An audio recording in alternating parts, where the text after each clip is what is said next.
পাকিস্তানে ইমরান খানের মুক্তির দাবিতে বিক্ষোভে গত ৩ দিনে প্রায় ১,০০০ আন্দোলনকারীকে গ্রেপ্তারের বিষয়টি নিশ্চিত করেছে পুলিশ।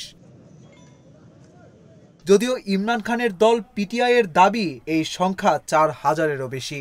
ইসলামাবাদ পুলিশের বরাত দিয়ে এ তথ্য জানিয়েছে বার্তা সংস্থা রয়টার্স। এদিকে বিক্ষোভকারীদের ছত্রভঙ্গে পুলিশ বেআইনি ও অতিরিক্ত শক্তি প্রয়োগ করেছে বলে অভিযোগ মানবাধিকার সংস্থা অ্যামনেস্টি ইন্টারন্যাশনালের। প্রতিবেদনে বলা হয়, রাষ্ট্রীয় উপহার নিজের কাছে রেখে দেওয়ার অভিযোগ সংক্রান্ত মামলায় গত বছরের আগস্ট থেকে কারাগারে রয়েছেন ইমরান খান। সাবেক এই প্রধানমন্ত্রীর মুক্তির দাবিতে নানা সময়ে বিক্ষোভ করে আসছে তার দল পিটিআই। সব শেষ কারাগার থেকে ইমরানের নির্দেশকে চূড়ান্ত ডাক অভিহিত করে ২৪ নভেম্বর থেকে ইসলামাবাদ অভিমুখে লং মার্চ শুরু করে পিটিআই নেতাকর্মীরা। তবে আইন শৃঙ্খলা রক্ষাকারী বাহিনীর ব্যাপক ধরপাকড় ও অভিযানের মুখে ৩ দিনের মাথায় লং মার্চ স্থগিত করা হয়েছে।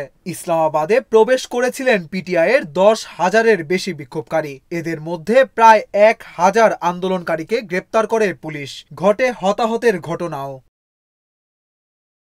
আইন শৃঙ্খলা রক্ষাকারী বাহিনীর বিরুদ্ধে বিক্ষোভকারীদের ওপর বেআইনি ও অতিরিক্ত শক্তি প্রয়োগের অভিযোগ এনেছে অ্যামনেস্টি ইন্টারন্যাশনাল। পিটিআই নেতাকর্মীদের গ্রেপ্তারের কারণ খতিয়ে দেখার তাগিদও দিয়েছে সংস্থাটি।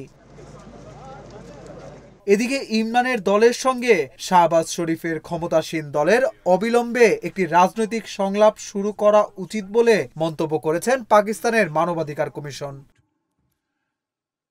সাময়িকভাবে লং মার্চ বন্ধ হলেও ইমরান খানের মুক্তির দাবিতে আন্দোলন অব্যাহত থাকবে বলে জানিয়েছে পিটিআই। অন্যদিকে ভবিষ্যতে এ ধরনের বিক্ষোভের ক্ষেত্রে জিরো টলারেন্স নীতি ঘোষণা করেছে শাহবাজ প্রশাসন।